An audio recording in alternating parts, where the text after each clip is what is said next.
Hello everyone, সবাইকে স্বাগত আমার চ্যানেলে।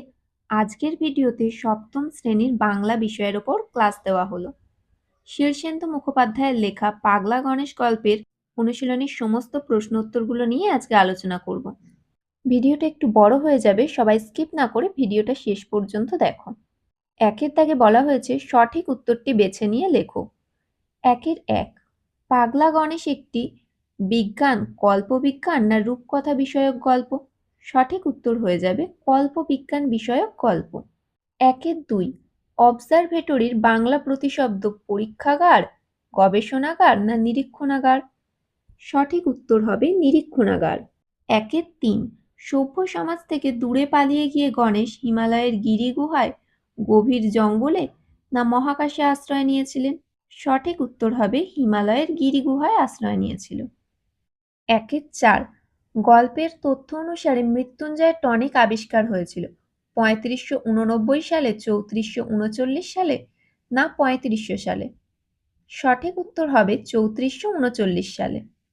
এখানে অনেকেরই মনে হতে পারে যে গল্পে তো কোথাও ৩৪৩৯ সালটা ছিল না, গল্পে ছিল ৩৫৮৯ সালের কথা। আর গল্পে লেখা ছিল ঠিক তার ১৫০ বছর আগে মৃত্যুঞ্জয় টনিক আবিষ্কার হয়েছিল। ৩৫৮৯ থেকে ১৫০ বাদ দিলেই ৩৪৩৯ সালটা পাওয়া যাবে। তাহলে মৃত্যুঞ্জয় টনিক আবিষ্কার হয়েছিল কত সালে? ৩৪৩৯ সালে। দুইয়ের দাগে বলা হয়েছে সংক্ষেপে উত্তর লেখো। দুইয়ের এক, সালটা ৩৫৮৯। এই সময়ের মধ্যে পৃথিবীতে কোন কোন নতুন বৈজ্ঞানিক আবিষ্কারের কথা গল্পে বলা হয়েছে? উত্তর হবে ৩৫৮৯ সালের মধ্যে পৃথিবীতে মাধ্যাকর্ষণ প্রতিরোধকারী মলম আবিষ্কৃত হয়েছে। চাঁদ, মঙ্গল, শুক্র গ্রহে মানুষ ল্যাবরেটরি স্থাপন করেছেন। সূর্যের আরও দুটি গ্রহ আবিষ্কৃত হয়েছে। মৃত্যুঞ্জয় টনিক আবিষ্কারের ফলে পৃথিবীতে আর মানুষের মৃত্যু হয় না। আলোর থেকেও দ্রুত গতিযুক্ত মহাকাশ যান আবিষ্কৃত হয়েছে। দুইয়ের প্রশ্ন, ওসব অনাবশ্যক ভাবাবেগ কোনো কাজেই লাগে না। অনাবশ্যক ভাবাবেগ বলতে কি বোঝানো হয়েছে? তাকে সত্যিই তোমার অনাবশ্যক বলে মনে হয় কি? উত্তর হবে শীর্ষেন্দু মুখোপাধ্যায়ের লেখা কল্পবিজ্ঞান বিষয়ক পাগলা গণেশ গল্পে অনাবশ্যক ভাবাবেগ বলতে কবিতা, গান, ছবি আঁকা, কথা সাহিত্য, নাটক, সিনেমা ইত্যাদির অনুশীলনকে বোঝানো হয়েছে। আচ্ছা, এই যে লাইনটা শীর্ষেন্দু মুখোপাধ্যায়ের লেখা কল্পবিজ্ঞান বিষয়ক পাগলা গণেশ গল্প, এই লাইনটা খুব ভালো করে মনে রাখবে। প্রতিটা প্রশ্নের উত্তরেই চেষ্টা করবে শুরুতে এই লাইনটা লেখার, যে শীর্ষেন্দু মুখোপাধ্যায়ের লেখা কল্পবিজ্ঞান বিষয়ক পাগলা গণেশ গল্পে। এটা লিখে তারপর উত্তরটা শুরু করবে। পরের প্রশ্নে বলা হয়েছে তাকে সত্যিই তোমার অনাবশ্যক বলে মনে হয় কি? উত্তর হবে আমি এগুলোর কোনোটাকেই অনাবশ্যক মনে করি না। এগুলোর অনুশীলন আমাদের মনকে সতেজ ও অনুভূতি সম্পন্ন করে। তিনের প্রশ্ন, চর্চার অভাবে মানুষের মনে আর ওসবের উদ্রেক হয় না। মানুষের মন থেকে কোন কোন অনুভূতিগুলো হারিয়ে গেছে? উত্তর হবে চর্চার অভাবের জন্য বিজ্ঞানের যুগে মানুষের মন থেকে দয়া, মায়া, করুণা, ভালোবাসার মতো সূক্ষ্ম অনুভূতিগুলো হারিয়ে গেছে। চার, ব্যতিক্রম অবশ্য এক আধজন আছে। ব্যতিক্রমী মানুষটিকে কিভাবে তিনি ব্যতিক্রম হয়ে উঠেছিলেন? উত্তর হবে আলোচ্য অংশে ব্যতিক্রমী মানুষ বলতে পাগলা গণেশকে বোঝানো হয়েছে। তিনি ব্যতিক্রম হয়ে উঠেছিলেন কারণ তিনি বিজ্ঞানের কার্যকারণ তত্ত্বকে ত্যাগ করে দিনরাত কবিতা, গান এবং ছবি নিয়ে পড়ে থাকতেন। 5, ও মশাই এমন বিকট শব্দ করছেন কেন? কার উদ্দেশ্যে কারা কথা বলেছিল? কোন কাজকে তারা বিকট শব্দ মনে করেছিল? উত্তর হবে গণেশ হিমালয়ের গিরিগুহায় আশ্রয় নেবার পর একদিন সন্ধ্যায় গলা ছেড়ে গান গাইছিলেন। দুটো পাখাওয়ালা লোক লাসা থেকে ইসলামাবাদ যাওয়ার পথে গণেশকে এই কথা বলেছিল।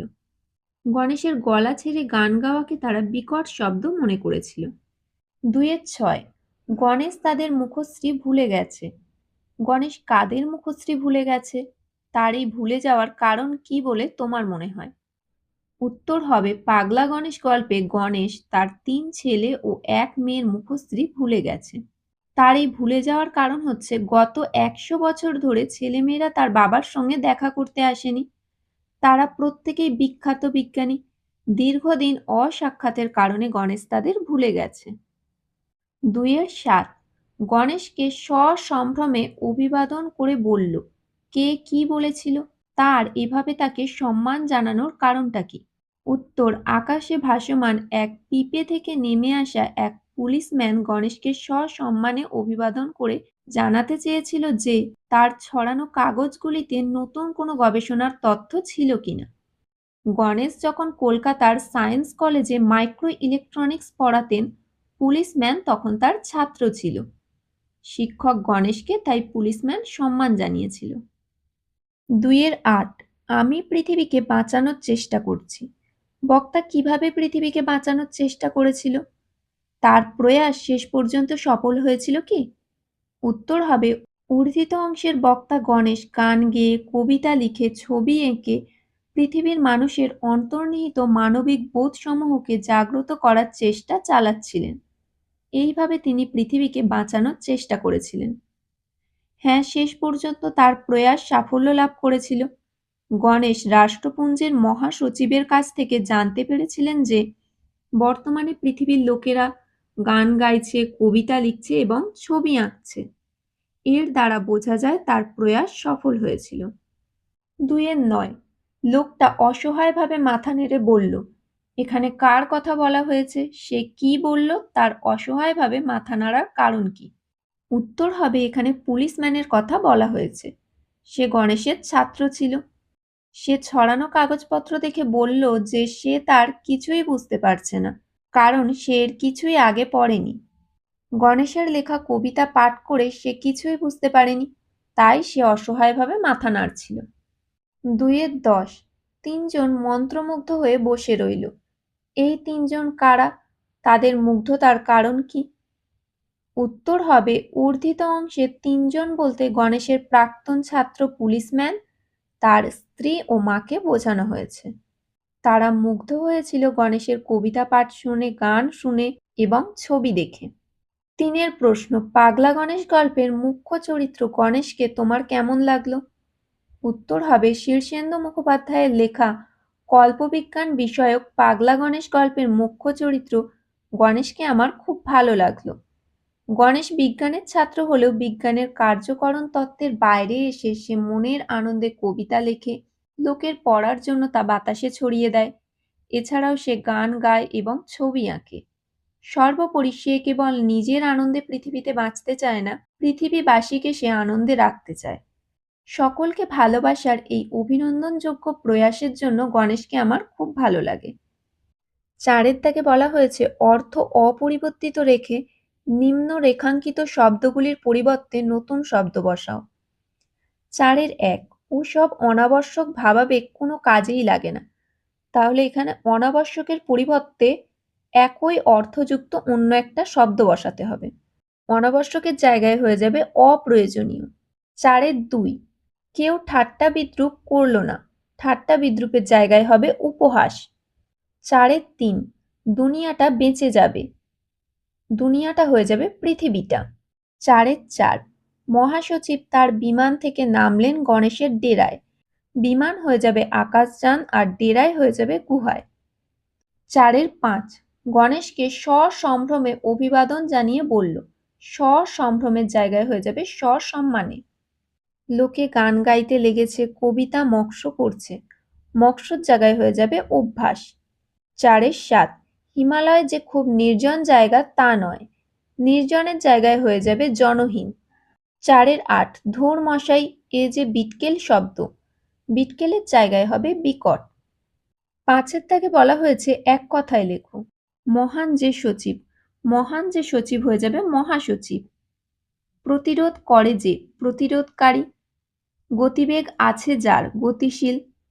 মৃত্যুকে জয় করেছে যে, মৃত্যুঞ্জয়।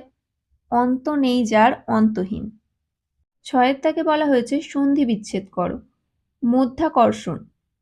মধ্যাকর্ষণের সন্ধি বিচ্ছেদ করলে হবে মধ্য যুক্ত আকর্ষণ। আবিষ্কার। আবি যুক্ত কার। মৃত্যুঞ্জয়। মৃত্যুম যুক্ত জয়। অনাবশ্যক। অন যুক্ত আবশ্যক। গবেষণা। গো যুক্ত এসোনা। অন্তরিক্ষ। অন্ত যুক্ত ইক্ষ। গণেশ, হিমালয় এগুলো খুব সহজ, তোমরা আগেও অনেকবার করেছো। গণেশ হয়ে যাবে গণ যুক্ত ইস, হিমালয় হয়ে যাবে হিম যুক্ত আলয়, নির্জন নির্জন হয়ে যাবে নিহ যুক্ত জন, গবেষণাগার গবেষণাগার হবে গো যুক্ত এষণা যুক্ত আগার, পরীক্ষা পরি যুক্ত ইক্ষা। ৭ দাগে বলা হয়েছে সমার্থক শব্দ লেখো। কৃত্রিম কৃত্রিমের সমার্থক শব্দ হবে নকল, জাল। পৃথিবী পৃথিবীর সমার্থক শব্দ হবে জগৎ, বিশ্ব। আন্দোলন আন্দোলনের সমার্থক শব্দ হবে বিদ্রোহ, সংগ্রাম। ৮ দাগে বলা হয়েছে নিম্নলিখিত বিশেষণগুলির পর উপযুক্ত বিশেষ্য বসাও এবং বাক্য রচনা করো। কৃত্রিম কৃত্রিম হয়ে যাবে কৃত্রিম উপগ্রহ। এটা দিয়ে বাক্য রচনা আমরা কি করতে পারি? কৃত্রিম উপগ্রহের সাহায্যে আমরা আবহাওয়ার পূর্বাভাস পাই। মেদুর মেদুর হয়ে যাবে মেদুর আকাশ। মেদুর আকাশ আমার বড় ভালো লাগে। সুকুমার সুকুমার দিয়ে হবে সুকুমার বৃত্তি। সুকুমার বৃত্তি আমাদের জীবনকে সঠিক পথে চলতে সাহায্য করে। যান্ত্রিক যান্ত্রিক হয়ে যাবে যান্ত্রিক গোলযোগ। যান্ত্রিক গোলযোগের কারণে ট্রেনটা ছাড়তে দেরি হলো। ফিরোজা ফিরোজা রং আমার খুব প্রিয়।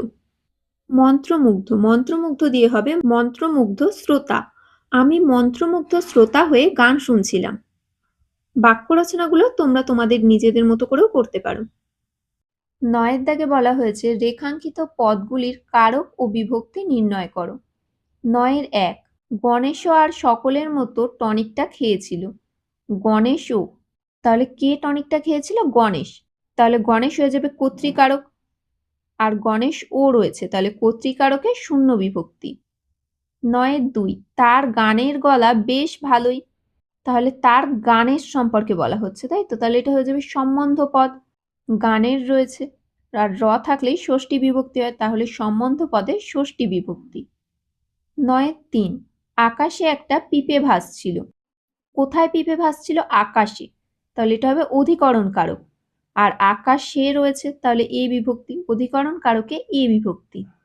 ৯-৪ আজ সকালে গণেশকে কবিতায় পেয়েছে। গণেশকে কখন কবিতায় পেয়েছে? সকালে, তাহলে এটাও হয়ে যাবে অধিকরণ কারকে। আর সকালে রয়েছে, তাহলে অধিকরণ কারকে এ বিভক্তি। ৯-৫ আমি পৃথিবীকে বাঁচানোর চেষ্টা করছি। এটা হয়ে যাবে কর্মকারক, আর পৃথিবী কে রয়েছে, তাহলে কর্মকারকে কে বিভক্তি। ৯-৬ ও মশাই অমন বিকট শব্দ করছেন কেন? এটাও হবে কর্মকারকে, শুধু শব্দ রয়েছে, তাহলে শূন্য বিভক্তি। ৯-৭ রাষ্ট্রপুঞ্জের মহাসচিব তার বিমান থেকে নামলেন। বিমান থেকে, তাহলে অপাদান কারকে থেকে বিভক্তি।